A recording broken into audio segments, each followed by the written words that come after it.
everyone wants to know this. How did this come about? And I guess to spin it a little bit, why did you each personally decide this was going to happen? And then the bigger picture, how did this happen that you all came back to? Give us the joy of the another 8 episodes. That's a good spin. That's a good. We haven't had that spin yet. That's a good spin. Yeah. Yeah. Well, I guess well, first it started because we kept doing stuff together. We kept touring. Right. And when we were touring, we got bored of doing material that everybody knew all the jokes to. And so we started writing new stuff and realized that we liked the new stuff we were writing. And so that kind of put it in our heads that maybe we should try to find a way to shoot that stuff. And then around just before what would have been our 30th anniversary back in 2018, I mean, I started bugging Broadway Video saying we should do something for our 30th anniversary. And that eventually led to this thing with all of us signing on to do. I mean, it took a little over 3 years with a year off for a pandemic in the middle of it. But yeah, so that was kind of it. It's just that we were it was spurred creatively just by the stuff we were writing, and just time wise, it seemed like like it was maybe time to get together and do something. Right. So you were the And the spirit. personal reason would be the same as everyone else's. I think we're always happier creatively when we're together, the five of us. I mean, there's a lot of, not me, but the others have done great solo work and a lot to be proud of. But even they would have to admit that they probably feel better creatively when it's the five of us together. Even the four successful ones would have to admit Yeah. that. Wow. Yeah, I think I definitely, I remember at one point turning to my wife and saying, it'd be nice to do something special again, and the Kids in the Hall was the Kids in the Hall was special, and in our lives. So it was just that feeling of doing something that where we'd get to really express ourselves. Right. Well, yeah, like you said, you've been touring now for a while. So after the show finished, and you've done Brain Candy, you've done Death Comes to Town, I Yep. believe. And so, when did you start the onstage live performances again? Uh, Well, like that's 4 years How after did- Brain Candy bombed. yeah, like it was 2000. Okay. 4 years, 4 years, 4 years after we shot our film career in the foot, Yeah. and We thought it was over. We thought the Kids in the Hall were over, like that we'd be friends. Dave and I became friends again, and everybody was friends, and we thought we'd be friends forever. But I can't say I thought the Kids in the Hall were dead because I wasn't thinking about it. It was move to Los Angeles and go to pilot season and things like that. And then Yeah. Our lawyer manager at the time, a couple of managers said that there's demand for you if you tour. Because here's the thing that happened that we didn't know. We were on CBC in Canada and HBO and then CBS in the States. And we got good reviews. And when people asked, how are the ratings? I'd say, well, we got good reviews. Yeah. Because like nobody watched. But then, critical darlings. yes. But then between Brain Candy and the year 2000, our repeats went on in Comedy Central in the States and in the, what's it called in Canada? Comedy Channel. I get mixed up. And so that's where we got our following. And that's where the demand, I don't know if the word demand is correct. Yes, that's correct. You The Mhm. polite demand to see us live. It was the repeats, really. Yeah, so in 2000, and I guess it was and also because Kevin and Scott and I, the three of us were all living in LA, so we started hanging out together again socially, and then then we heard. And Bruce was there. So Scott, Dave, and I hung out. Yes, yeah. Well, was Bruce there yet? Had he moved down yet? I think so. I can't remember now. And then so then we did a tour in 2000 that was that sold out almost immediately, and that kind of got us back to we started doing like a live tour every 3 to 5 years, kind of. Wow. And were you actually surprised? I mean, we as the public knew that we were still beloved, but were you shocked when you sold out? A little, yeah. I remember We're being very Canadian. We're Well, very fair enough. Canadian. yeah, You're Canadian. We're very Canadian. Slightly optimistic. and we're Yeah, used quietly to optimistic. we're used to being disappointed. And It was a little shocking because it was an invisible thing. Again, I'm going to say the repeats. We had no idea. I mean, we knew they were on, but we had no idea the reaction they were getting and the people were watching, and then we were becoming our version of popular, which is to be a cult. Even before then, we weren't even big enough to be a cult, I think. Yeah. And then we got popular enough to become a cult. Yeah. But I remember I'm like when we did that tour, we were playing the town hall in New York. And I think we went from 3 shows to 7 shows that we had to Yeah. book. Wow. And that was like, cause they just kept selling out and they kept adding days. And, so we were surprised by that. And And celebrities were in the audience in New York and Los Angeles and things like that. That was exciting. yeah. And we had Canadian crowds outside the theater, like shouting. And Right. it was, we felt like Martin and Lewis. Yeah, because that's right before the show. We were outside. We were like on the 3rd floor above the theater. It was like an hour before the show, and Dave and I opened the window, and it was like Martin Lewis. You know the old footage of Martin Lewis hanging out the window in some Yeah. famous New York theater, and the crowd going crazy. Well, it was 1/8 of that, but that was Yeah. 1/8 of closest it. And sure, there's 5 of us and there was only 2 of them. So if you really do the Oh, math. for the math, 1/49th of it. Yeah. They meant it though. They're really in it. Yeah. It's so they're coming to Amazon, which is, I mean, fantastic, and a streaming platform. Did that change what you were doing or how you're planning? I mean, there's certain things that were allowed. Were they not wanting to do things? There was things that were allowed. I mean, watching the show, there's some fantastically spectacular, racy things going on that are genius.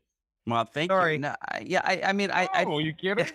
I think creatively we just did what we I've lost always weight do. since the scene you're probably referring to. I've lost weight. So have I. Yeah, David and I both lost weight because we had to see that scene for hours and hours and editing and stuff. I've lost a lot of head weight. That's like my head is much smaller than it was. Oh my God. Okay. Well, right. Sorry, Dave, go on. He'll answer your question really well, I swear. No, I forget what it was now. What was it like? The difference Yeah. in the Flexibility, Yeah. streaming service. Yeah. What Well, was available the to you? times are different. We were allowed to do more of what we could do in the 90s. Go, Dave. Yes, we for the most part I mean, we certainly didn't. I mean, the platform doesn't make any difference to us. We just, as we say this. We've been saying it a lot lately, so it must be true. Or it's the lie we've all agreed to. Is that we really only write. The only audience we write for is each other. Because those are the people we respect and who we want to like our stuff. And Respect also comically. those- That's important. yeah, to know. comically, and also those are the idiots you've got to get it past. Yeah. So we only write for for each other. We don't really care about any outside voices or opinions.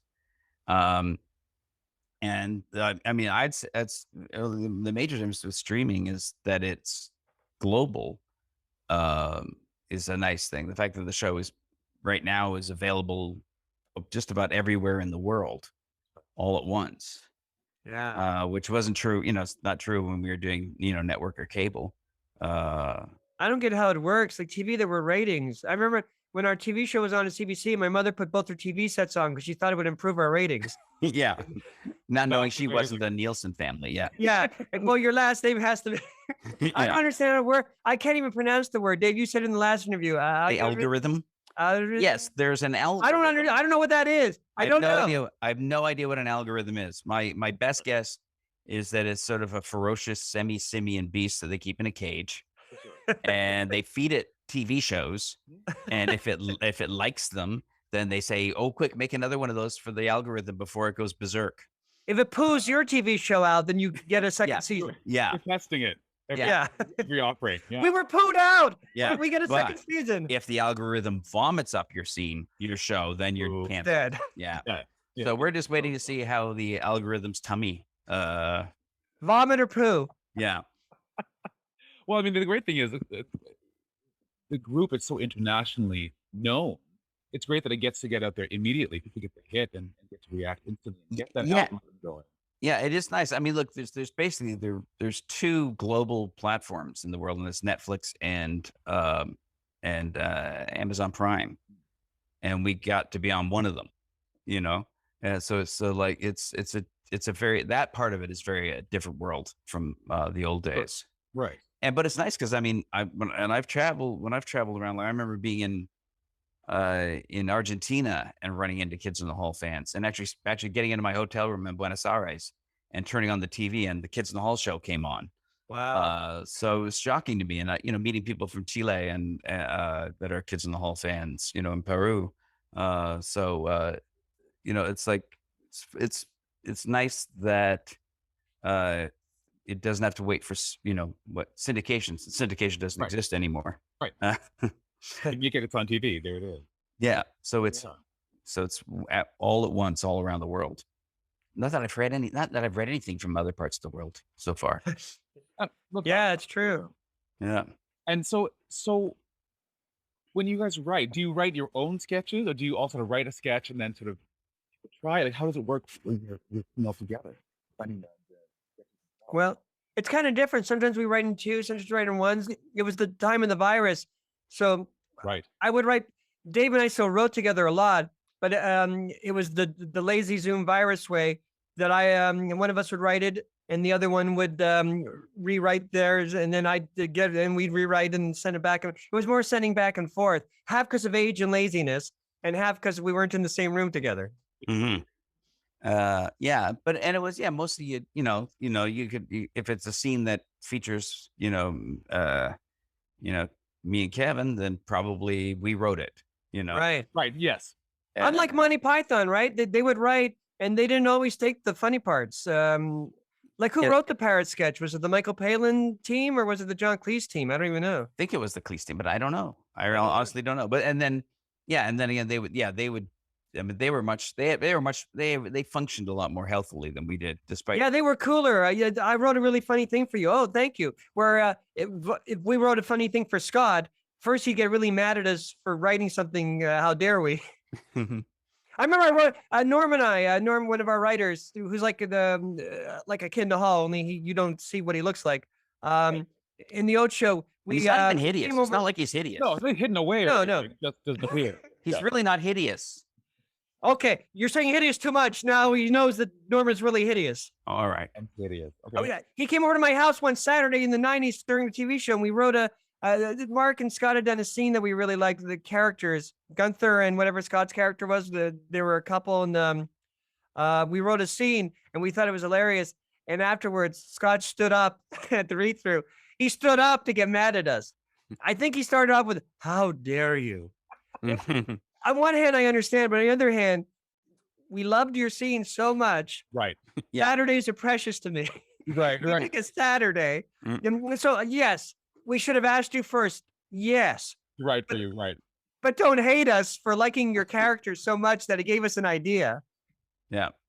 Well, also you two, I didn't know this. So I was much researching about beyond the things that I already knew, that you two met as kids, basically, at Second City, and then you were a group together before the other three.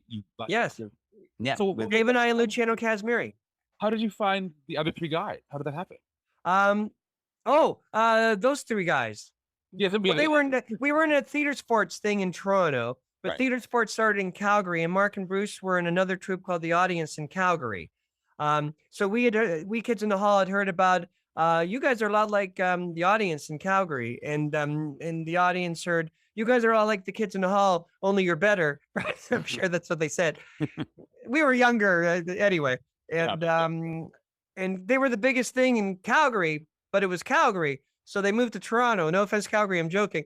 And we sort of just met and was comedy love and comedy first sight, and we started doing shows together. Wow. And then Scott joined the troupe by force. Yeah. Grabbed up the street.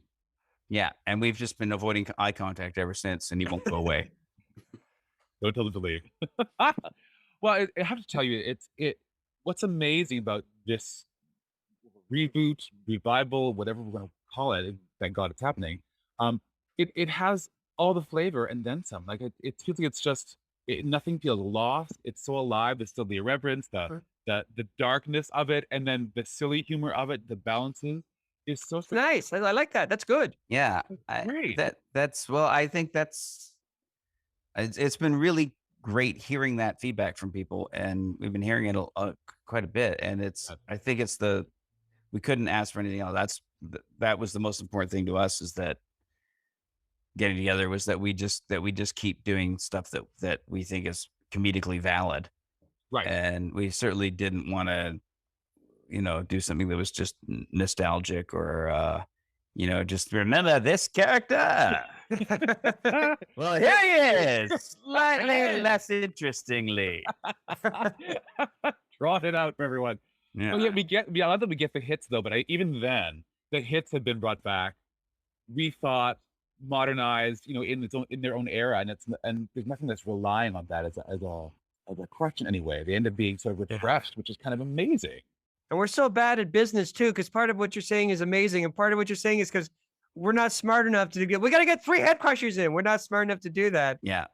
No, but No, it's great. but You and we you weren't smart enough in the old show either. That's why Yeah. there's only I mean- like this out of 100 episodes, there's only like a handful of head crusher sketches. I Yeah. read that, but it feels like it was clearly enough that we remember it, but not so much that we got cloyed of the whole thing. Yeah, And the new, I mean, again, some of the new things are so. The one that I've also seen everyone else been talking about, but why I think they're talking about it? It's the post-apocalyptic radio host that you do. yeah, It. I mean, my take on this is certainly it's sort of the epitome in the whole picture. It's the epitome of why you guys, I'm gonna say it, are so fantastic and so timeless. Is that it in the midst of all the wonderful wackiness and creativity and pushing things to the edge, this particular sketch or series of them comes up, and it's so on the edge of funny question mark, but like touching and kind of topically insane in a fantastic way because it's in the moment of COVID, everyone's sort of stuck in their houses on screen going, "We're having a great time doing something that we're doing," and then inside we get pillows and like, "Please someone call me." Like, so it hits all those great things together that we feel we're in it, yet it's funny, but it's wildly touching amidst all the craziness. And it hits just the right note that never goes too far. It kind of, and I said it a couple of times, I'm gonna say it again, genius. Well, thank you, thank you.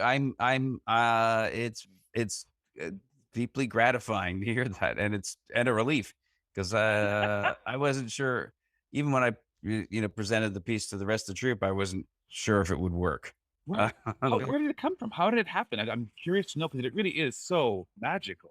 I wrote it originally for a variety show that my wife was putting on in Los Angeles, and I performed it once. And like and- way before COVID. Way yeah, before. and it was largely inspired by my despair about living through the Trump administration, and then it fed well into the COVID, obviously I think, and I rewrote it specifically for the TV show. So I changed quite a bit of it.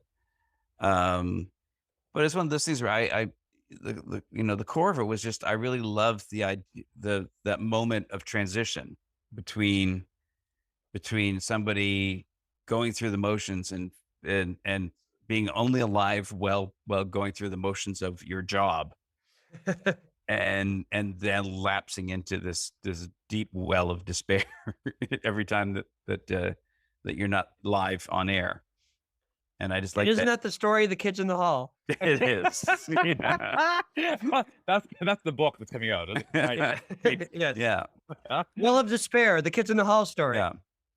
Yeah. So that was So that the transition was the fun part to me, and I didn't, but it was one of the things where I didn't know how You well picked it the would perfect play. song. You picked the perfect song. And there was never another consideration. From the moment I first started writing it, the only song I ever considered using was Brand New Key. And I think if we could have gotten the rights to Brand New Key, I don't know if I would have done the sketch in the show. Right. Right.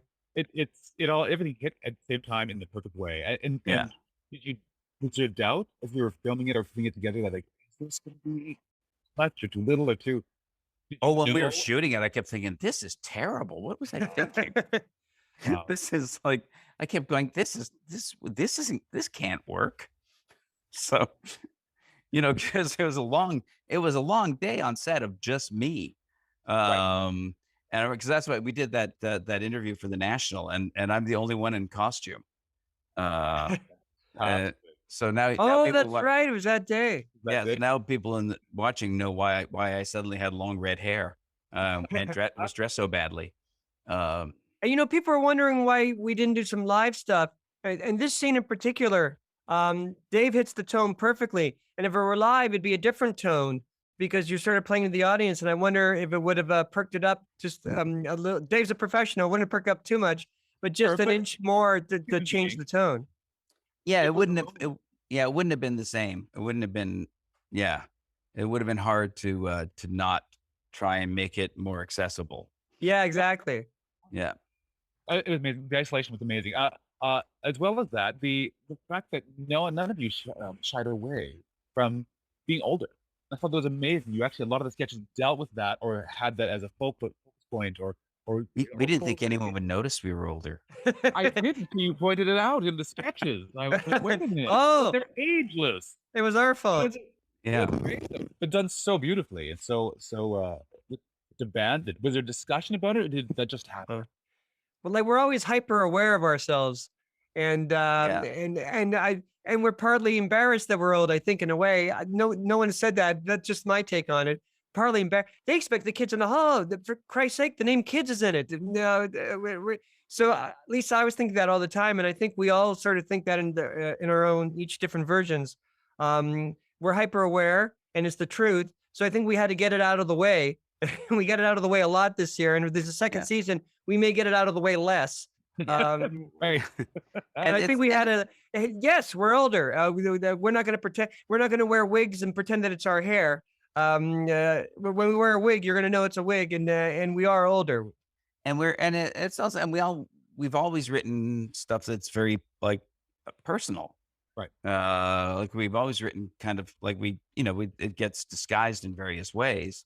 Like you don't, but all the whenever pretty much, any of the characters we play are very much informed by us and who we are, So, and it was that way in the old days too. So, we're just,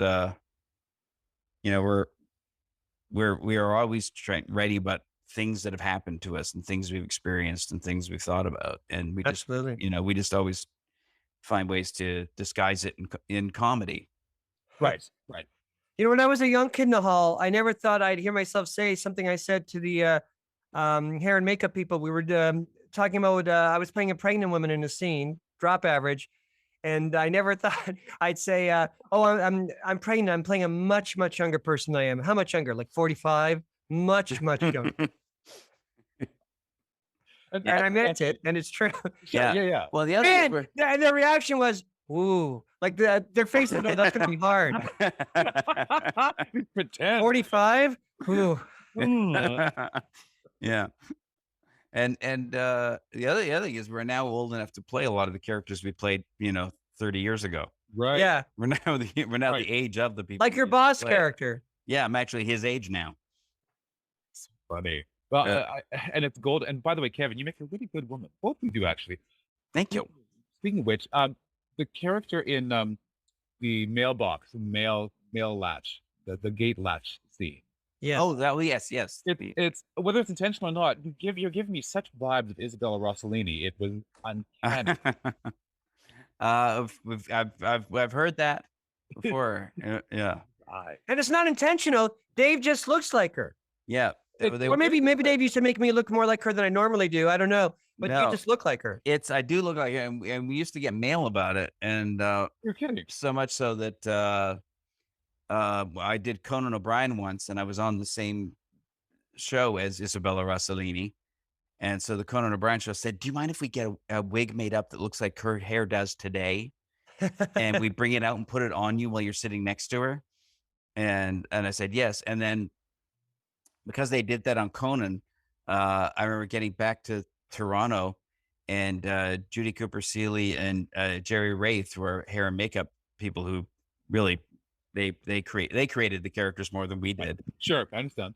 They had like 1,000 magazines opened up in the makeup room, all turned to pictures of Isabella Rossellini, and wigs and all over the room. And they became determined to make me look as much like Isabella Rossellini as they could. and I think they did it for a sketch, one of Mark's sketches.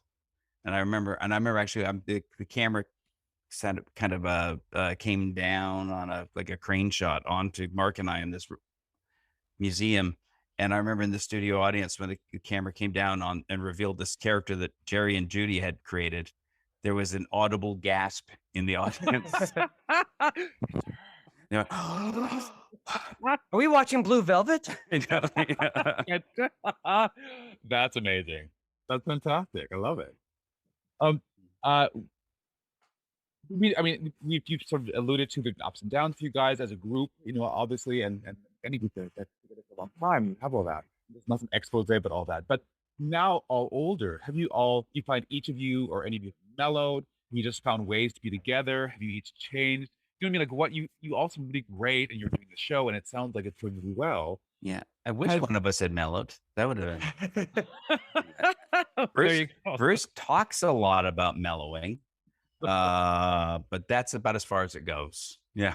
Okay. As a whole, we're mellower. Yeah. Yeah. In a way, I've become angrier, but when I'm part of the group, I'm mellower in my anger. Scott will always be Scott. There's no way around that. Yeah. And there's no mellow for Scott's going to be an unmellow 89-year-old. Yeah. The drywall will never be safe. Yeah. Oh, I see. I gotcha. But as a whole, we're nicer to each other. Good, that counts. Yeah. I always quote this, Can't Prevent Beethoven.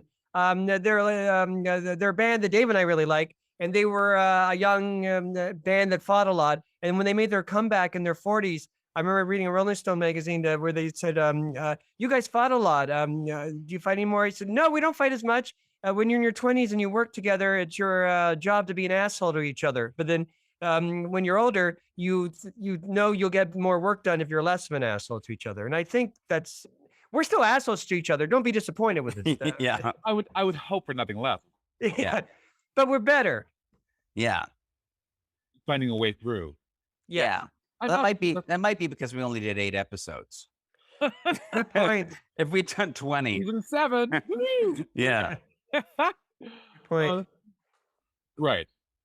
And well then, towards it really, but do you think it's partly the personalities that help create the character, part of the passion, part of the fire, part of the complications that make you guys great at what you do? In some cases. Yeah. Absolutely. Definitely. And it's also just that that environment of knowing when you're with the other guys, you know that you're not going to have to explain anything. Right. So it makes it easier to create stuff because we understand each other so well, and we get what the joke is. Like all of us get a great Mark premise, Right. Yes, and other people wouldn't get it right away because Mark is the king of subtle, and they wouldn't get it right. We very rarely hear "I don't get it" from each other. We do hear "I don't like it," but I Yeah. get it. Yeah. We do hear that. Yeah. Yeah. Whereas, I think all of us in other work situations have seen those blank stares. Yeah. And like, how is that comedy? We've all. I wasn't there, but I could only imagine Mark and Saturday Night Live pitching one of his brilliant subtle ideas like to a whole room of writers from Harvard. Yeah. And how they would take it. Yeah. Oops. Kevin, I saw an article you said that you feel like sketch comedy is what God gifted you. That was a skill you were given. Do you feel like that? Oh yeah, I say that a lot. Dave's heard this a lot. That I'm always mad. That's the skill I got. That's it. Yeah, he doesn't say it in reverence. Yeah, I don't say it in reverence. That's it. As I said the other day, I didn't say this before, but Dave's heard this before. I hadn't said that before that. It's not even stand-up comedy. Like everyone likes stand-up comedy. It's the poor cousin of stand-up comedy. Sketch comedy, it's such a silly thing to be good at. Like there weren't that many troops until like the 90s and us and Stay and Right. Bob and Dave. So why did we even think that we could be like a troop together? There weren't very many troops like until the 90s like that. And now there's lots of troops. Now it's like the way rock bands used to be. There were always 1,000 rock bands in the city, in Toronto. And now there's like thousands of comedy troops in Toronto. Yeah. But in the 80s. And they're all good. Yeah. But I mean, there really was Python than us. as an actual unit. Right. Yeah. You know, like even SCTV that I love was a theater company that became this Right. unit on a TV show. But they Yeah, their definitely, audition to be together. Yeah. They became a unit for sure, which is Yeah. harder to do in a way. yeah, they became a unit in their TV show. Right. You know, which is also kind of true of Python. They were guys who worked on different TV shows that were put together. And it was some producer who said, you two should work with you two and then get Eric Idle. But still, they'd known each other.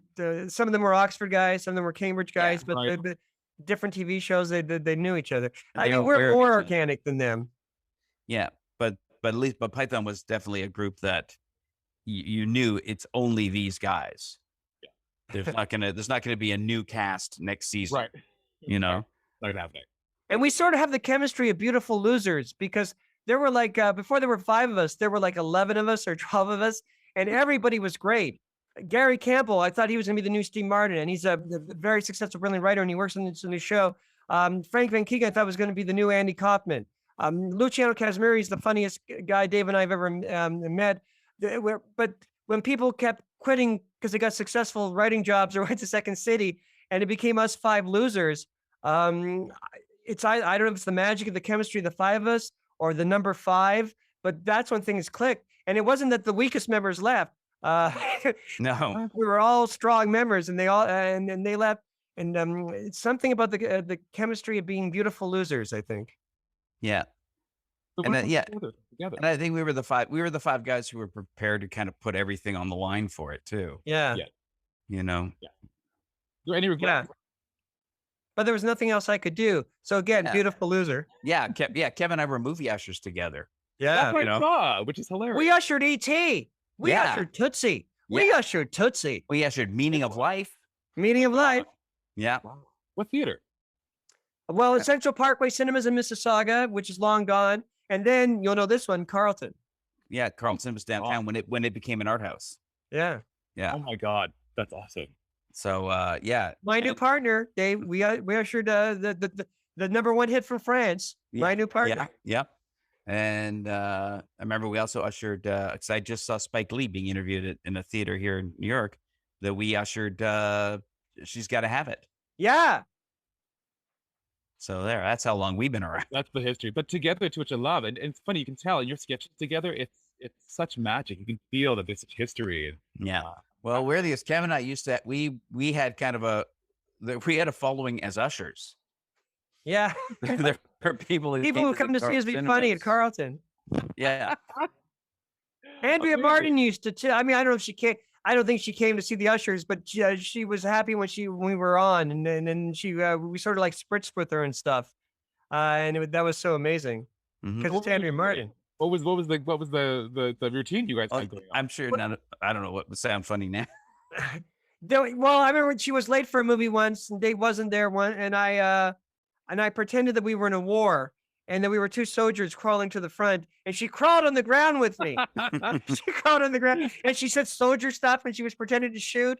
And I thought, because she could easily hated this guy, he's another young comedian who wants to impress me. She wasn't like that at all. She played with me. And then we got her a seat, and I said, yeah, I'll go get you some water or some soldier thing. And I left and let her watch the movie. I'll always remember the day that I was working I was on barista duty in the cafe. Dave got that because he was the classy one. and, Yeah. and Kevin came out, and these gentlemen with Italian accents, I believe, From Guelph. from Guelph, came up to Kevin, and there was one gentleman who stood silently, just glaring, and then The older mafia, the older Godfather like one. yeah, and the other gentleman said, "What you did earlier was very funny, but and that's very good. It's good that it was funny because normally someone does something like that, we would have to kill you." And he was clenching my arm, and I'm claustrophobic, and I went crazy. And he also said, "We're gonna let it go this time because it was very funny." Yeah, but I remember, and Kevin got really mad at them and started shouting at them, and I had to come over to Kevin and say, "Kevin, Mafia, Kevin, mafia. when they say kill you, it's not a phrase, it's not a term." Dave had to push me back kind of hard because They mean crazy, actually, right? They mean Mafia, actually, Kevin, mafia, Kevin, mafia. Yeah. but the fact that Kevin was funny enough that it saved his life. Yes, See? that's the The point gift that we that should keeps take. on giving. Comedy And can crazy save enough to your almost give them his life. Yeah. life. That's fantastic. That's a whole other sketch right there. That's amazing. Yeah. Um, so if you have advice for any up and coming comedians or sketch artists or sketch groups, what would you say to them? Ignore us. Yeah. That's the main thing. That's actually good advice. Find your own voice. If that's your point, find your. Yeah. Well, I used to tell people study the stuff that you love and study it really hard and learn everything you can about it, and then do everything you can to not be like that. Yeah. But in a way, it seeps in and enriches the way that you do it anyway. I also say, do it all the time. Write all the time. If you get to go on stage all the time, go on stage all the time. If you don't have any ideas and write, Yeah. learn improv and improvise all the time. Yeah. Do it all the time, and then you sort of silently, invisibly get better just by doing it. Yeah, don't waste a lot of time thinking about what you want to do. Yeah. Right, just be doing it. Yeah. Yeah. That Yeah. sounds good. Yeah. Action strengthens. Yeah, it strengthens the muscles. You know, does. whatever they are. Yeah. Yeah. The comedy muscles in this case. Well, they're putting in that 10,000 hours, whatever it is, to be a pro, whatever that means. Yeah. It's true, though. It's true. And I always feel this is my stupid theory of life, which is wrong. I'm making it up, but I think a person gets a lucky break in the career they want once or twice a year. But if they're not ready for it, it's invisible to them.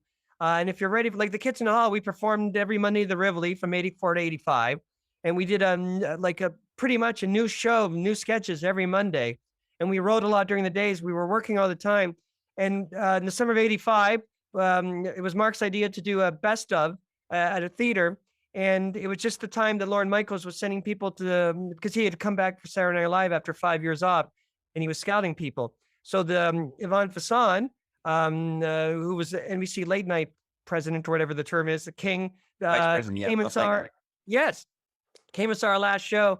And we were ready. We were ready for our lucky break wasn't invisible because we were ready. So you work hard and be ready. But Yeah. 1 or 2 lucky breaks a year, I swear to God. Yeah. Yeah. We had the skills at the time that we had the opportunity. Yes. Right. That's being lucky, right? Yeah. Work for lucky. Work Yeah. for lucky. Yeah. Yeah. Do you believe in fate? Do you believe that it was all meant to be? I mean, you like meeting and meeting the other 3 and the other the 12 and that all this way it went. You feel like it was somehow No. no. That's I think it's just a lot of good coincidences, and Right. Which may be fate. Dave and I could easily be 2 movie managers in Toronto who meet once so we can talk about, complain about each other's movies. People aren't coming to movies anymore. Yeah. That could easily happen. yeah. The funny movie managers in Toronto. Yeah. the union now. Yeah. So as it should be. But yeah, no, I don't. I mean, no, I mean, I certainly don't think I believe in that anything is fate. I mean, it would certainly luck. Yeah, as Kevin said, I mean, because there's certainly a lot of people who started out at the same time as us that were really, really great, Right. who never had that lucky moment, or who never found the group of people they needed to make it all work. That's another thing. And I know that I keep interrupting Dave and you want to get off of it, Tom, but people, I'll take it. Toronto in the 80s, this is going too far, but it was sort of Seattle in the 90s and Liverpool in the early 60s for comedy. There was the Kids in the Hall, Norm McDonald, Mike Myers, Sean Cullen, Colin Mockery, and so many others, Debbie Thaker, Sandra Seamus. Like it was like a special time for comedy, and we were all friends, and Yeah. we were all. Norm McDonald was there doing stand up, and Right. yeah. Right. And Norm McDonald could straddle both worlds. He could be a hit in Yuck Yucks, and then he'd go to the Rivoli in Queen Street and be like a hit. There were 2 different worlds back in the 80s. Oh, really? Yeah. Oh, definitely. There weren't like a meshing. It wasn't like a real support of the other. No, Norm could do it. Norm could mesh. He could like be big from the people from Mississauga. I say that because I'm from Mississauga. Or he could do the Queen Street hipsters and be and do just as well. Mm, yeah. Wow. Yeah. And Norm did warm up for us in studio a couple Yeah. times. Oh, you're kidding. That's great. Yeah. Yeah. And did either of you ever tried stand-up comedy? I did. Dave is a real stand-up and comedian. so did Kevin. Kevin did stand up. Dave is a real stand-up comedian. yeah, I think, and Bruce and Scott have done stand up. Yeah. I It's not something Mark's interested in. It would be interesting to see what he would do. It would be something like it yeah. would be some kind of anti-comedy. If he ever got excited enough to do something, which means it would be good, I think it would be really interesting to see what Mark would do. Yeah, but there was a period about 10 years ago. I guess I actually did it pretty extensively for 3 years. I was out on the See, a road. real stand-up. Amazing. Yeah. It's tough because you were busy doing a lot of TV and film stuff. Yeah, but this was when TV and film stuff stopped wanting me. So I did stand up for a few years. Is the business, God knows. Yeah. Yeah. Uh, is sketch always the first love for both of you at this point? And you've done both like voiceover and TV and movies. Is this kind of where the heart lives for both of you? I think it's the art form that we're best at. Yeah, And I Okay. think it is an art form. I think it's it is. For sure. Maybe And- we fought against it for a while, or maybe, but it's what we did. Well, Martin Short was in SCTV. Then he was off at SCTV for a year, and then Saturday Night Live asked him to do it, and he said, "No, I've done sketch comedy." Then his best friend, I forget who it was, is not someone famous, I think, said, "But isn't that what you do? And isn't this the biggest forum for you to do it?" And that's when he went on Saturday Night Live, and I think that's sort of when his career really took off. yeah. Thank you both so much for doing this. I cannot tell you what a pleasure. It was a fun interview. Thank you. Fingers crossed for second, third, as many seasons as you all want. It's a pleasure for all of us to be part of it. Thank you very much. Thank you.